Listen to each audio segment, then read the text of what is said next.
నమస్కారం ఘంటారావానికి స్వాగతం. ముందుగా ప్రధానాంశాలు. అంగరంగ వైభవంగా సాగుతోన్న జగన్నాథుడి రథయాత్ర. భక్తుల జయజయధ్వానాలతో మారుమోగుతున్న పరిసరాలు.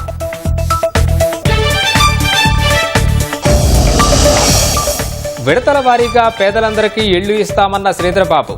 ప్రజలకిచ్చిన ప్రతి హామీని అమలు చేస్తామని స్పష్టీకరణ.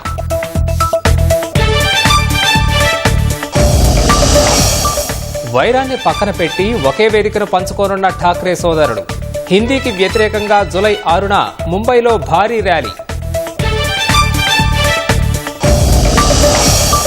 పంజాబ్లో దారుణ హత్యకు గురైన ఓ గ్యాంగ్స్టర్ తల్లి.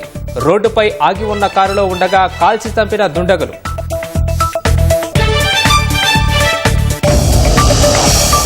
కోల్కతాలో న్యాయ విద్యార్థినిపై సామూహిక అత్యాచారం. ఆలస్యంగా వెలుగులోకి ఘటన. నిందితులు అరెస్ట్.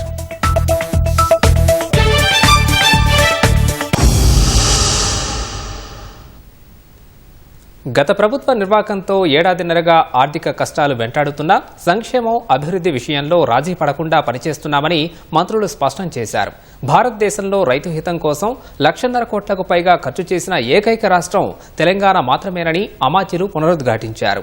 సిద్దిపేట జిల్లా హుస్నాబాద్లో మంత్రులు కోమటిరెడ్డి వెంకటరెడ్డి, దామోదర రాజనరసింహ, తుమ్మల నాగేశ్వరరావు, పొన్నం ప్రభాకర్ పలు అభివృద్ధి కార్యక్రమాలకు శ్రీకారం చుట్టారు.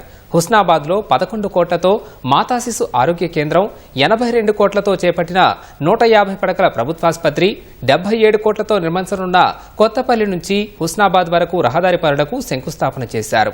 హుస్నాబాద్ వాసుల చిరకాల వాంఛ గౌరవేలి ప్రాజెక్టును పూర్తి చేసి సాగునీటితో నియోజకవర్గాన్ని సస్యశ్యామలం చేస్తామని హామీ ఇచ్చారు.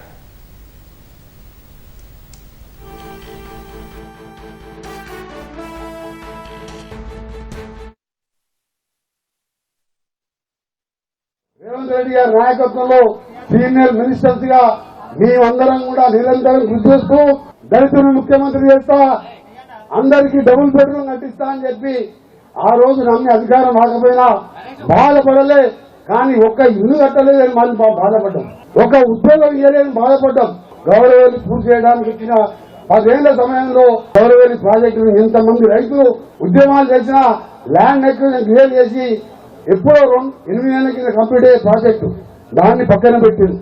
ఇలా ఎన్నో అనుకున్న ఆశలు నెరవేరిన సమయంలో మా పొన్నం ప్రభాకర్ గారు, మా సోదరుడు, మేమందరం తప్పకుండా టీమ్గా ఉండి తెలంగాణతో పాటు హుస్నాబాద్ని మీరు కలలుగన్న కోరికల్ని నెరవేర్చడానికి మా వంతు అండగా ఉంటాం.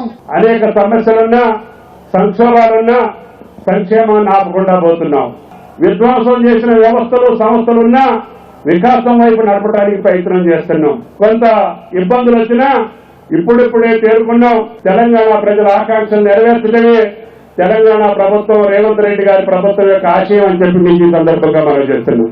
అన్నపూర్ణ అంటే కరీంనగర్ గా పేరుగాంచినటువంటి వ్యవసాయ జిల్లాకి ఇన్ఛార్జి మంత్రిగా వచ్చే అవకాశం ఇచ్చినటువంటి మీ అందరికీ కూడా పేరు పేరున ధన్యవాదాలు. 150 పడకల హాస్పిటల్ 82-83 కోట్లతోటి 50, 150 మరియు ఎంసీహెచ్ అంటే 250 పడకల హాస్పిటల్ మీ హుస్నాబాద్ కు అవసరమా? ఆ ఆలోచన రాబోయే తరాలు కూడా ఏ రకంగా ఉండాలి, పేదవాని ఆరోగ్య పరిరక్షణ అనేది ప్రభుత్వ బాధ్యత. ఆ నైపుణ్య అంశమే ఈరోజు శాతవాహన యూనివర్సిటీ ద్వారా మీ ప్రాంతానికి ఇంజనీరింగ్ కళాశాల రావడం అంటే సుమారు 19 సంవత్సరాలకు మీకు ఈ రోజు ఒక ఇంజనీరింగ్ కళాశాల తీసుకురావడం జరిగింది. 250 పడకల ఆసుపత్రికి కనీసం 25-50 సీట్లతోటి ఒక పీజీ సెంటర్ కూడా ఈ ప్రాంతంలో ఏర్పాటు చేస్తామనే విషయాన్ని సవినయంగా మీకు తెలియజేస్తున్నాను. ఇది చిగురుమాన సుందరగిరి దాకా, దాని తర్వాత మళ్ళీ కొత్తపల్లి దాకా పోయింది కాబట్టి 22 కిలోమీటర్ల 11 కిలోమీటర్లు ఒక ప్యాకేజీ, 10 కిలోమీటర్లు ఒక ప్యాకేజీ చేసినాం. ఈ ప్యాకేజీ ఎలా టెండర్ అయి ఫౌండేషన్ వేసుకున్నాం. సెకండ్ ప్యాకేజీ కూడా ఇవ్వాలని సందర్భంగా కోరుతా ఉన్నా. అదేవిధంగా ఈ ప్రాంతం అంతా గౌరవేలి ప్రాజెక్టుకు సంబంధించి ఆ గౌరవేలి గండిపల్లి నీళ్లు నింపుదాం. ఈ రైతులందరూ కూడా ఈ ప్రాంతం అంతా సస్యశ్యామలం చేసే సంకల్పంతో ముందుకు పోతున్న మీ అందరి ఆశీర్వాదంతో కాంగ్రెస్ ప్రభుత్వం ప్రతి నిరుపేదకు విడతల వారీగా ఇందిరమ్మ ఇళ్లను ఇస్తుందని రాష్ట్ర ఐటీ శాఖ మంత్రి శ్రీధరబాబు స్పష్టం చేశారు. జయశంకర్ భూపాలపల్లి జిల్లా మహదేవ్పూర్ కాటారం మండలంలో పర్యటిస్తున్న మంత్రి పలు అభివృద్ధి పనులకు శంకుస్థాపన చేశారు. ఈ సందర్భంగా శ్రీధరబాబు మాట్లాడుతూ కాంగ్రెస్ ప్రభుత్వం ప్రజలకిచ్చిన ప్రతి హామీని అమలు చేస్తుందని, ప్రస్తుత పరిస్థితుల్లో ప్రజల సహకారం అవసరమని తెలిపారు. మారుమూల గ్రామాల అభ్యున్నతి, ప్రజల సంక్షేమానికి కట్టుబడి ఉంటానని, మంథర నియోజకవర్గాన్ని అన్ని రంగాల్లో అభివృద్ధి చేస్తామని చెప్పారు. మహదేవ్పూర్లో చిన్నపిల్లల పార్క్ను ప్రారంభించిన మంత్రి అనంతరం పలువురు లబ్ధిదారులకు కళ్యాణ లక్ష్మి, షాదీ ముబారక్ చెక్కులను అందించారు. దివ్యాంగులకు ట్రైసైకిల్, వినికిడి పరికరాలను, బ్రెయిలీ లిపి సామాగ్రిని పంపిణీ చేశారు. ఇల్లు లేని నిరుపేదకి దశల వారీగా రాబోయే 3 సంవత్సరాల కాలంలో ఈ సంవత్సరం కొంతమందికి ఇస్తే వచ్చే సంవత్సరం కొద్దిమందికి ఇచ్చి ఇంకో సంవత్సరం కొద్దిమందికి ఇచ్చి అందరికీ ఇల్లు లేని నిరుపేదకి ఇల్లు ఇచ్చే కార్యాచరణ మనం మొదలుపెట్టినాం. కొత్తగా పెన్షన్లకు సంబంధించి కూడా ప్రభుత్వం ఏర్పడ్డ తర్వాత ఒక ప్రక్రియను ఏర్పాటు చేసుకుని దివ్యాంగులకు సంబంధించి వారికి కూడా మేలు చేయాలనే ఒక ప్రయత్నంలో మనం అందరం కూడా ముందుకు నడుస్తూ ఉన్నాం. తప్పకుండా మరి ఎంత తొందరగా అంత వీలైతే అంత తొందరగా దివ్యాంగులకు సంబంధించిన సమస్యలు పరిష్కారం చేసే ప్రయత్నం చేస్తామని మరి మీ అందరికీ కూడా మనవి చేస్తూ కేంద్ర హోంమంత్రి అమిత్ షా నిజామాబాద్ పర్యటనకు ముమ్మరంగా ఏర్పాట్లు జరుగుతున్నాయి.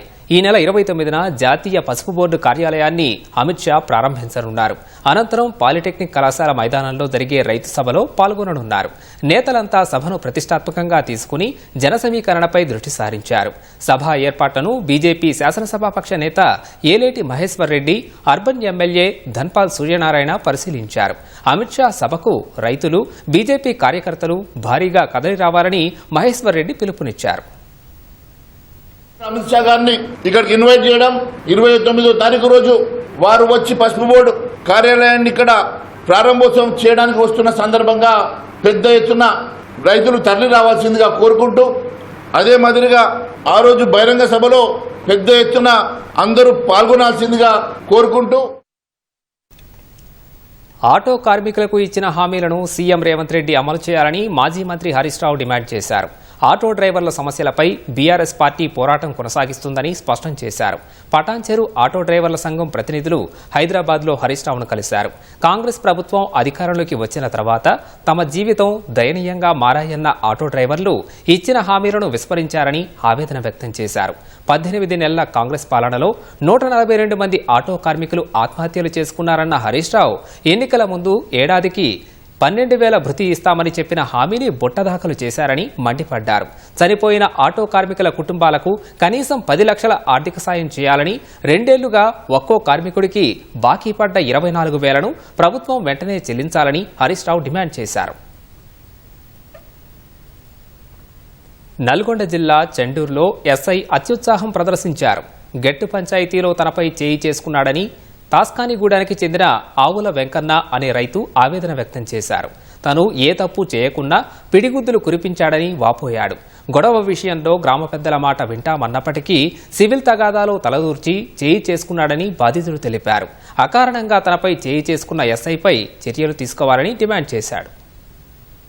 మా బాబాయికి గెట్టు పంచాయతీ వచ్చింది. కేసు పెడితే పెద్ద మనుషులు వచ్చినారు స్టేషన్ కి. పెద్ద మనుషులు వస్తే పెద్ద మనుషులకు ఎస్ఐ సారు ఇంటి పెద్ద మనుషుల సమక్షంలో తీర్పు చేసుకోమన్నారు. తీర్పు చేసుకుంటే పెద్ద మనుషులు తీర్పు చెప్పకపోతే ఆపోజిట్ ఆయన వినట్లేదు. వినకపోతే మళ్ళీ గోన అరుణాగరావు వచ్చి పెద్ద మనిషి ఎస్ఐ సార్ కి ఆపోజిట్ ఆయన వినట్లేదు అని చెప్పాడు. చెప్పిపోతే నిన్న ఎస్ఐ సార్ స్టేషన్ రాని ఫోన్ చేయించారు. స్టేషన్ పోగానే ఏమైంది పంచాయతీ అంటే పెద్ద మనుషులు చెప్తా ఆయన వినట్లేదు సార్, మాదేం తప్పులేదు సార్ అంటే నేను చెప్తే వినాలి. పెద్ద మనుషులు మస్తు చెప్తారు అతడు వినొద్దా అని అన్నాడు. సరే ఎందుకు తిరుగుతుంది సార్, నేను తప్పు చేయను సార్ అన్నందుకే ఇక్కడ మెడ నేరాల పెట్టి మొత్తం గుద్దిండు. వరంగల్ ఎంజీఎం ఆసుపత్రిలో త్రుటిలో ప్రభావం తప్పింది. ఆసుపత్రిలోని సర్జికల్ విభాగానికి వెళ్లే మార్గంలో భవంతి పైకప్పు పెచ్చులు ఒక్కసారిగా ఊడిపడ్డాయి. ఆ సమయంలో అక్కడ ఎవరూ లేకపోవడంతో అంతా ఊపిరి పీల్చుకున్నారు. భవనం శిథిలావస్థకు చేరడంతో పైకప్పులు పెచ్చులు ఊడిపోతున్నాయని ఆసుపత్రి వర్గాలు తెలిపాయి. గతంలో చిన్నపిల్లల విభాగంతో పాటు మెడికల్ వార్డులో పెచ్చులు ఊడి కింద పడ్డాయని పేర్కొన్నారు.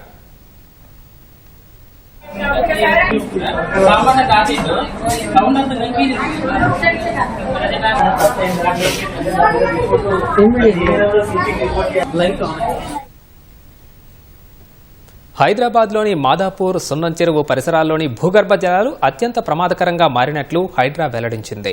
చెరువు సమీపంలో బోరుబావులు తవ్వి ట్యాంకర్ల ద్వారా సరఫరా చేస్తున్న నీటిని ఎవరూ వినియోగించొద్దని సూచించింది. సున్నం చెరువు పునర్జీవనంలో భాగంగా హైడ్రా సున్నం చెరువు పరిసరాల్లోని భూగర్భ జలాలపై కాలుష్య నియంత్రణ మండలితో అధ్యయనం చేయించింది. ఉపరితల నీటితో పాటు ట్యాంకర్ల ద్వారా సరఫరా చేస్తున్న తాగునీటి నమూనాలను పరీక్షించింది.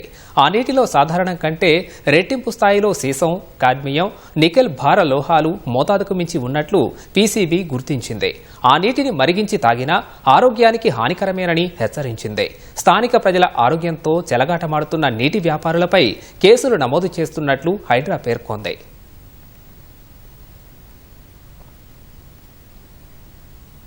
రాష్ట్రంలో ఇంజనీరింగ్, అగ్రికల్చర్, ఫార్మసీ కళాశాలల్లో చేరేందుకు నిర్వహించిన ఈఏపీ సెట్ కౌన్సిలింగ్ షెడ్యూల్ విడుదలైంది. 3 విడతల్లో కౌన్సిలింగ్ జరగనుండగా సర్టిఫికేట్ వెరిఫికేషన్ స్లాట్ బుకింగ్ కోసం రేపటి నుంచి జూలై 7 వరకు గడువిచ్చారు. తొలి విడత కౌన్సిలింగ్ కు జూలై 6 నుంచి 10 వరకు వెబ్ ఆప్షన్ల నమోదుకు అవకాశం ఉంది. జూలై 18 లోపు ఈఏపీ సెట్ మొదటి విడత సీట్లు కేటాయించనున్నారు. రెండో విడత జూలై 25 నుంచి కౌన్సిలింగ్ జరగనుండగా 26, 27 వరకు రెండో విడత వెబ్ ఆప్షన్లకు అవకాశం ఇచ్చారు. జూలై 30 లోపు రెండో విడత సీట్ల కేటాయింపు జరగనుంది. జూలై 31 నుంచి ఆగస్టు 2 లోపు విద్యార్థులు సీట్లు పొందిన కళాశాలల్లో రిపోర్టింగ్ చేసే అవకాశం కల్పించారు. మూడో విడత కౌన్సిలింగ్ ఆగస్టు 5 నుంచి జరగనుండగా 6, 7 తేదీల్లో వెబ్ ఆప్షన్లకు అవకాశం ఇచ్చారు. ఆగస్టు 10 లోపు సీట్ల కేటాయింపు జరగనుంది. ఆగస్టు 11 నుంచి 13 వరకు విద్యార్థులు రిపోర్టింగ్ చేసే అవకాశం ఇచ్చారు. ఆగస్టు 18, 19 తేదీల్లో ఇంటర్నల్ స్లైడింగ్ ఆప్షన్లకు అవకాశం ఉండగా ఆగస్టు 22 లోపు ఇంటర్నల్ స్లైడింగ్ సీట్లు కేటాయించనున్నారు. ఇంజనీర్లు, ఉద్యోగులకు ఇక నుంచి ఎలాంటి ప్రత్యేక ఇన్సెంటివ్లు ఇవ్వరాదని, గత బకాయిలను రికవరీ చేయరాదని కృష్ణానది యాజమాన్య బోర్డు నిర్ణయించింది. కృష్ణా బోర్డులో పనిచేస్తున్న ఉద్యోగులకు ప్రత్యేక ఇన్సెంటివ్ అంశంపై జరిగిన ఆ సమావేశంలో చైర్మన్ అతుల్ జైన్ ఢిల్లీ నుంచి తెలంగాణ, ఆంధ్రప్రదేశ్ అధికారులు వర్చువల్ విధానంలో హాజరయ్యారు. ఇన్సెంటివ్లకు సంబంధించి కేంద్ర జలశక్తి శాఖ ఇచ్చిన మార్గదర్శకాలు, హైకోర్టు ఆదేశాలపై చర్చించారు. ఇంజనీర్లు, ఉద్యోగులకు ఇకపై ఎలాంటి ప్రత్యేక ఇన్సెంటివ్ ఇవ్వరాదని, బకాయిలను కూడా ఉద్యోగుల నుంచి రికవరీ చేయరాదని నిర్ణయించారు. నాగార్జునసాగర్ వద్ద భద్రతా అంశాన్ని తెలంగాణ ఈఎన్సీ అమ్జద్ హుస్సేన్ ప్రస్తావించారు. సాగర్ తమ ఆధీనంలో ఉన్నందున ఎస్పీఎఫ్ ద్వారా భద్రత కల్పిస్తామన్నారు. సీఆర్పీఎఫ్ భద్రత కొనసాగించాలని లేఖ రాశామని, సూత్రప్రాయంగా అంగీకరించారని బోర్డు ప్రతినిధులు చెప్పగా ధృవీకరించుకుని సమాచారం ఇవ్వాలని బోర్డు చైర్మన్ అతుల్ జైన్ పేర్కొన్నారు. కాంగ్రెస్ ప్రభుత్వ నిర్లక్ష్యం వల్ల రాష్ట్రంలో సాగునీటి ప్రాజెక్టుల భవితవ్యం ప్రశ్నార్థకంగా మారిందని మాజీ మంత్రులు హరీష్ రావు, కేటీఆర్ ఆందోళన వ్యక్తం చేశారు. ప్రతిపాదిత ప్రాజెక్టుల నిర్మాణ పనులు ముందుకెళ్లక, ఉన్నవాటి నిర్వహణ లేక సాగునీటి రంగం సంక్షోభంలోకి వెళ్తోందని మండిపడ్డారు. ఏడాదిన్నర పాలనలో ప్రాజెక్టుల ప్రమాదాలు ప్రభుత్వ నిర్లక్ష్యానికి నిదర్శనాలని వ్యాఖ్యానించారు. జూరాల ప్రాజెక్టు ప్రమాదంలో పడినట్లే జంట నగరాలకు మంచినీరు అందించే మంజీరా బ్యారేజీ ప్రమాదంలో పడిందని కేటీఆర్, హరీష్ రావు ఆందోళన వ్యక్తం చేశారు. మార్చి 22న బ్యారేజీని సందర్శించాక నిపుణుల బృందం సమర్పించిన నివేదికను సర్కార్ పక్కన పెట్టడం క్షమించరాని నేరమని విమర్శించారు. మేడిగడ్డ వద్ద చరిత్రలో లేనంత వరద రావడంతో 2 పిల్లర్లకు పగుళ్లు వచ్చిన తరహాలో మంజీరా పైన వరద ఉధృతి పెరిగి దిగువ భాగంలో పిల్లర్లకు పగుళ్లు రావడం, ఆఫ్రాన్ కొట్టుకుపోవడం, స్పిల్వేలోని భాగాలు దెబ్బతిన్నట్లు నివేదిక గుర్తించినా సర్కార్ మొద్దునిద్ర వేడకపోవడం దుర్మార్గమన్నారు. రానున్న రోజుల్లో మంజీరాలో వరద ఉధృతి పెరిగితే మరింత కోతకు గురై డ్యాం ప్రమాదంలో పడే పరిస్థితి రావచ్చని నిపుణులు అంచనా వేస్తున్నట్లు తెలిపారు. ఇకనైనా మేడిగడ్డ, మంజీరా బ్యారేజీకి వెంటనే మరమ్మతులు చేయాల్సిన బాధ్యత ముఖ్యమంత్రి, కాంగ్రెస్ సర్కార్పై ఉందని పేర్కొన్నారు. మేడిగడ్డ బ్యారేజీలోని 2 పియర్స్కు వచ్చిన పగుళ్లపై నానాయాగి చేసిన కాంగ్రెస్, బీజేపీ మంజీరా బ్యారేజీ పిల్లర్ల పగుళ్లపై స్పందించకపోవడం దిగజారుడు రాజకీయాలకు నిదర్శనమని పేర్కొన్నారు. నీళ్లు, నిధులు, నియామకాలు నినాదంతో సాధించిన తెలంగాణలో మళ్లీ వాటి కోసం కొట్లాడాల్సిన పరిస్థితి తీసుకొచ్చారని కేటీఆర్, హరీష్ రావు మండిపడ్డారు.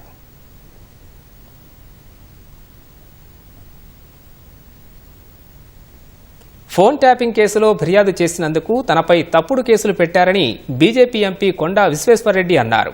ఫోన్ ట్యాపింగ్ కేసులో సిట్ ముందు హాజరై తన వాంగ్మూలాన్నిచ్చారు.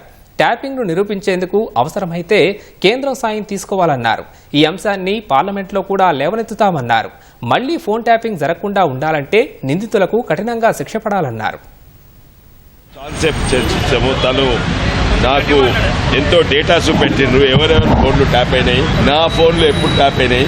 ఇది కంప్లీట్ డేటా కాదు. నేను ఎప్పుడైతే టీఆర్ఎస్ పార్టీ నుంచి బయటికి వెళ్ళినో అప్పుడే అనుమానం ఉండే, కానీ కన్ఫర్మేషన్ నాకు తర్వాత వచ్చింది అని చెప్పిన. మీకు ఎట్లా ఏం కన్ఫర్మేషన్ మీకు చూపించమంటే నేను 4 ఉదాహరణలు చెప్పిన. ఈ ఫోన్ ట్యాపింగ్ అనేది ఒక చిన్న భాగం. ఓవరాల్ ప్రజల ప్రైవసీని రెస్పెక్ట్ చేయకుండా అది రాజకీయాల కొరకు చట్ట విరుద్ధంగా వాడింది. ఎందుకంటే వీళ్లకు అభద్రతా భావం చాలుండే. ప్రజాస్వామ్యంకి నిజంగానే న్యాయం రావాలంటే తప్పనిసరిగా వీళ్ళు జైలుకోవాలి. ఫోన్ ట్యాపింగ్లో డైలీ సీరియల్లా రోజుకొక్కరిని విచారణ చేయడం తప్పితే చర్యలు తీసుకోవాలన్న చిత్తశుద్ధి రాష్ట్ర ప్రభుత్వానికి కనిపించట్లేదని ఎంపీ రఘునందన్ రావు ఆరోపించారు. దుబ్బాక ఉప ఎన్నికలతోనే ఫోన్ ట్యాపింగ్ ప్రారంభమైందన్న రఘునందన్ రావు తాను అనేకసార్లు ఫిర్యాదు చేసినప్పటికీ సిట్ ఎందుకు పిలవట్లేదని ప్రశ్నించారు. ఆధారాల్ని ఇచ్చేవారిని కాకుండా సంబంధం లేని కాంగ్రెస్ నాయకులను పిలుస్తున్నారని మండిపడ్డారు. అన్నపూర్ణ క్యాంటీన్లకు ఇందిరమ్మ పేర్లు పెట్టడం దౌర్భాగ్యం అన్న రఘునందన్ రావు హైదరాబాద్ మేయర్ పేర్ల మార్పుపై కాకుండా ప్రజా సమస్యలపై దృష్టి పెట్టాలని సూచించారు.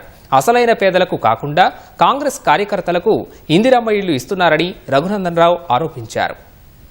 దుబ్బాక ఉప ఎన్నికల్లో పైసలు పట్టుకున్నామని చెప్పి నా కుటుంబ సభ్యుల్ని, సంబంధం లేని వ్యక్తుల్ని టెలిఫోన్లు ఇనుకుంటా హరాస్ చేసిరని రఘునందన్ రావు అప్పుడున్నటువంటి డీజీపీకి 10 సార్లు కంప్లైంట్ ఇచ్చిండు. అడమైన ఉత్తరాలు స్పెషల్ ఇన్వెస్టిగేషన్ టీంకి చేరతలేవా?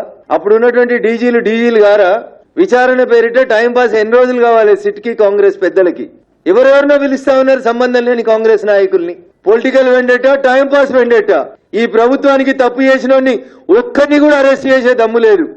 అమెరికాలో కూర్చొని చెప్పిండు ప్రభాకర్ రావు, అప్పుడున్న డీజీ అప్పుడున్న ప్రభుత్వ పెద్దలు చెప్తే చేసినమని. అదే రాసి రిమాండ్ చేయొచ్చు కదా 7 ఏళ్ల దాకా.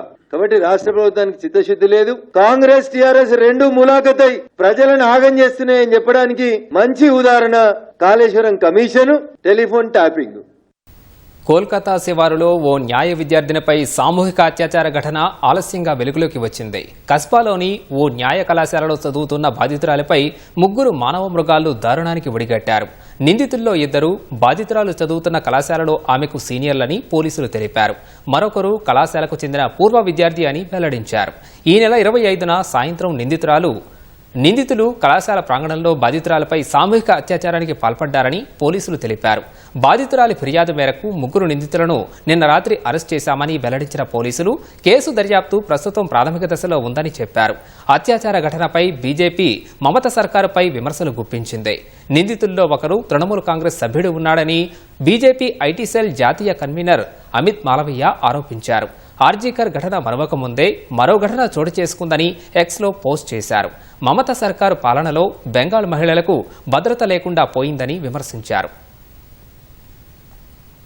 స్థానిక ఎన్నికలకు ముందు మహారాష్ట్రలో రాజకీయ సమీకరణాలు మారుతున్నాయి. కొన్నేళ్ల వైరాన్ని పక్కన పెట్టి ఠాక్రే సోదరులు ఉద్దవ్, రాజ్లు ఒకే వేదికను పంచుకోనున్నారు. మహారాష్ట్ర పాఠశాలల్లో హిందీని తప్పనిసరి చేయాలన్న కేంద్ర నిర్ణయాన్ని వ్యతిరేకిస్తూ ముంబైలో జూలై 6న జరిగే ఉమ్మడి ర్యాలీకి ఠాక్రే సోదరులు సారథ్యం వహించనున్నారు. మరాఠీ భాషకు గట్టి రక్షణలు కల్పించాలని డిమాండ్ చేయనున్నారు. ఠాక్రే సోదరులు కలిసి ర్యాలీలో పాల్గొనే విషయాన్ని శివసేన ఉద్ధవ్ వర్గం సీనియర్ నేత సంజయ్ రౌత్ ధృవీకరించారు. హిందీ ఆధిపత్యానికి వ్యతిరేకంగా మహారాష్ట్ర ఐక్య పోరాటం చేస్తుందని ఎక్స్లో ఆయన పేర్కొన్నారు. ఈ సందేశం ముంబైకి ఎంత ముఖ్యమో ఢిల్లీకి కూడా అంతేనంటూ ఆ పోస్టును కేంద్ర హోంమంత్రి అమిత్ షా, మహారాష్ట్ర సీఎం దేవేంద్ర ఫడ్నవీస్లకు ట్యాగ్ చేశారు. మహారాష్ట్ర గౌరవానికి ఠాక్రే పేరు పర్యాయపదమని రౌత్ పేర్కొన్నారు. పంజాబ్లోని బటాలాలో ఓ గ్యాంగ్స్టర్ తల్లి దారుణ హత్యకు గురయ్యారు. ప్రస్తుతం జైల్లో ఉన్న గ్యాంగ్స్టర్ జగ్గు భగవాన్ పురియా తల్లి హర్జిత్ కౌర్ను గుర్తు తెలియని వ్యక్తులు కాల్చి చంపారు. బటాలాలోని సివిల్ లైన్స్ ప్రాంతంలో రోడ్డు పక్కన ఆగి ఉన్న కారులో హర్జిత్ కౌర్ కూర్చొని ఉండగా బైక్పై వచ్చిన 2 వ్యక్తులు ఆమెపై కాల్పులు జరిపి అక్కడి నుంచి పరారయ్యారు. కారుపై దుండగులు దాదాపు 4 రౌండ్లకు కాల్చారు. వెంటనే ఆమెను ఆసుపత్రికి తరలించగా అక్కడ చికిత్స పొందుతూ ప్రాణాలు కోల్పోయినట్లు పోలీసులు తెలిపారు. ఆమెతో పాటు కారులో ఉన్న మరో వ్యక్తి కూడా మరణించినట్లు చెప్పారు. జగ్గు భగవాన్ ప్రత్యర్థి గ్యాంగే అతడి తల్లిని చంపినట్టు పోలీసులు అనుమానిస్తున్నారు. ఘటనపై కేసు నమోదు చేసిన పోలీసులు నిందితుల కోసం గాలిస్తున్నట్లు వెల్లడించారు. వారిని పట్టుకునేందుకు ప్రత్యేక బృందాలను ఏర్పాట్లు చేసినట్లు పోలీసులు తెలిపారు.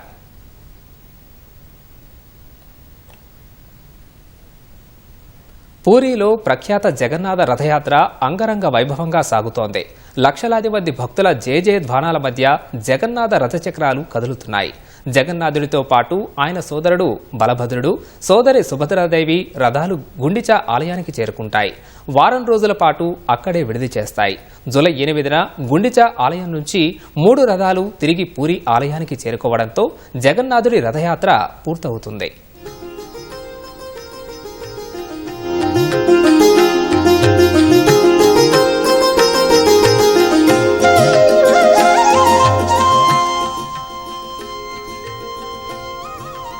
జగన్నాథ రథచక్రాలు కదలడానికి ముందు పూరీ గజపతి మహారాజు దివ్యసింహదేవ్ లాంఛనంగా క్రతువులను నిర్వహించారు. పూజారులు శ్లోకాలు పఠిస్తూ పూలు, పవిత్ర జలాలు చల్లగా మహారాజు దివ్యసింగ్ దేవ్ బంగారు చీపురుతో జగన్నాథుడు, బలభద్రుడు, సుభద్రాదేవి రథాల ఫ్లోర్లను ఊడ్చారు. ఆ తర్వాత దేవుళ్లకు హారతి నివేదించారు.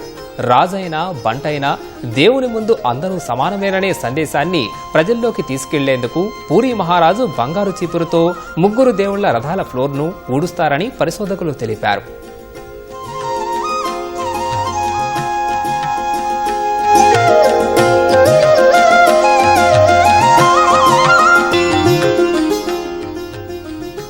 దేశ విదేశాల నుంచి లక్షలాదిగా వచ్చిన భక్తులతో సముద్ర తీరంలోని పూరీ నగర వీధులు ఇసుకేస్తే రాలనంతగా రద్దీగా మారాయి.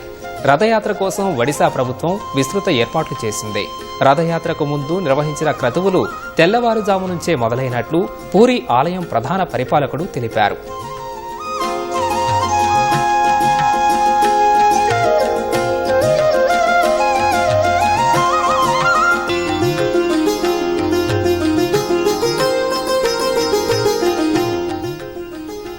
రథయాత్ర సజావుగా సాగేందుకు 8 కంపెనీల కేంద్ర సాయుధ పారామిలిటరీ బలగాలతో సహా 10,000 మంది పోలీసులను మోహరించారు.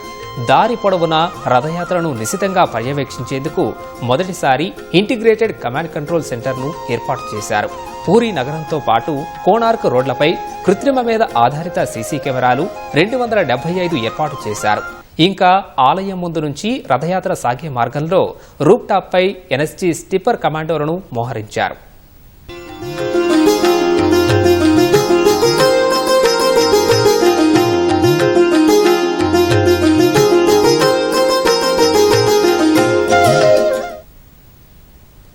ఆషాఢ మాసంలో ఇస్కాన్ నిర్వహించే జగన్నాథ రథయాత్ర హైదరాబాద్లో కన్నుల పండుగగా జరిగింది. నగరంలో దోమలగూడలోని ఇందిరా పార్క్ ధర్నా చౌక్ నుంచి శ్రీ జగన్నాథ రథయాత్ర కొనసాగింది. రథాన్ని విభిన్న రకాల రంగురంగుల పూలతో అలంకరించారు. రథంలో బలరాముడు, శ్రీకృష్ణుడు, సుభద్రాదేవిల ప్రతిమలను ఏర్పాటు చేసి హరే రామ హరే కృష్ణ నామస్మరణ చేస్తూ భక్తులు తాడులు లాగుతూ ముందుకు సాగారు. అంతకుముందు సంప్రదాయ రీతిలో అబిడ్స్ ఇస్కాన్ ప్రతినిధులు ప్రత్యేక పూజలు నిర్వహించారు. ఇందిరా పార్క్ నుంచి ప్రారంభమైన ఈ రథయాత్ర RTC cross road, Chikkadpally, Narayanguda, Liberty, tank bund మీదుగా ఎగ్జిబిషన్ గ్రౌండ్ వరకు నిర్వహించారు. అడుగడుగునా విభిన్న రంగురంగుల పూల వర్షంతో ఆయా ప్రాంతం కొత్త శోభ సంతరించుకుంది. హరే హరే హరే